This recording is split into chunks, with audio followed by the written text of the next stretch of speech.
Chapter 6. Ladies Who Lunch. Andy saw it right there in front of him. Bright red, expensive, and very noticeable. It was the same one he'd seen the day before in the morning as he entered the café. It was the same one he'd also seen at the boat club as he entered it through the side alley the day before. The most pressing question, in his mind, was what to do about it. Fortunately, or not fortunately, he had already had several beers at lunchtime with his friend Hilary, which had ended early as she never paid for drinks. This meant that he cut her off at 1 or 2 glasses of wine and, to be friendly, paid for her bill. It typically left him wanting more alcohol, and, to his dismay, none of his friends were free that afternoon to drink with. Calamity. It was at that very moment that he heard a voice. Andy, it's Freddy. Nice to see you. What are you doing here? He looked over, surprised, and saw Freddy sitting there in all his gorgeous manly beauty. He had a white linen shirt on, loose-fitting, but enough to show off his pecs and incredible body. Along with this, a pair of cream linen shorts which hugged his thighs in the best way possible. Oh, Freddy, it's you. Just heading home. How was training the other night? Yeah, man, yeah, nice. Pretty good, to be honest. Guess you development crew guys don't have to worry about weight training and that sort of stuff yet. Freddy answered, clearly enabled by the champagne he'd obviously been drinking. Andy guessed he'd maybe had 1 or 2 glasses of what looked like Tattinger, or maybe Verve.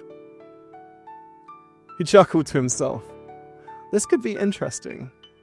The beers at lunch weren't a total waste, he thought wryly, and gave him just enough courage to chat to Freddy properly without being too reserved. Yeah, not yet, though I do my own stuff at the gym, just down the road. Sweet. Want to get a drink with me? Had a work meeting which was cancelled. Bloody annoying. He thought for a second and checked himself just to make sure he didn't come across as too desperate, or as if he wanted to sleep with him. Sure. I have some photography stuff to do later, but yeah, sure. I live close by. Happy hour here is great. A few seconds later, he had grabbed a seat just opposite Freddy. His leg briefly touched his, which made his stomach feel light and flutter slightly. There was definitely something unspoken between the two of them, slowly fermenting into something. What it was, he wasn't quite sure. He knew Freddy didn't ask him to sit down just to talk about rowing. That was for sure. Mate, these oysters are great. Canadian. At that moment, Freddy had called over the waiter. He was a Brazilian guy who Andy had slept with once before. He was a fairly good fuck buddy, but also classy. This meant that when he arrived at the table, he was coy and didn't reveal anything to Freddy about their prior encounters. And a bottle of Tattinger, when you have time, he added to his order. His eyes met Freddy's briefly and he smiled gently. His leg brushed Freddy's again, at the same moment. It was incredibly hot, especially with the positive energy that he brought to the situation. He hated negativity, and this was just the kind of fun he wanted this afternoon. Freddy added, tell me about your photography stuff. Rowing's boring. I'm interested in art. Tell me more.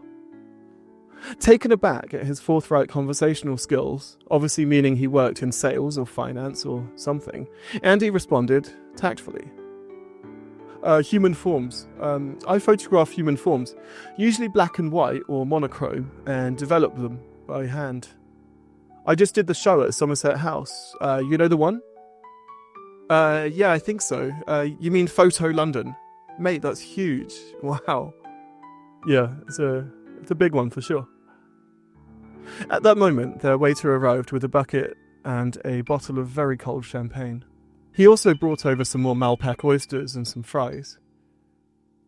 It wasn't Andy's usual fare, but he didn't mind. He noticed some heads turning around him as it arrived, a perfect spectacle for West London.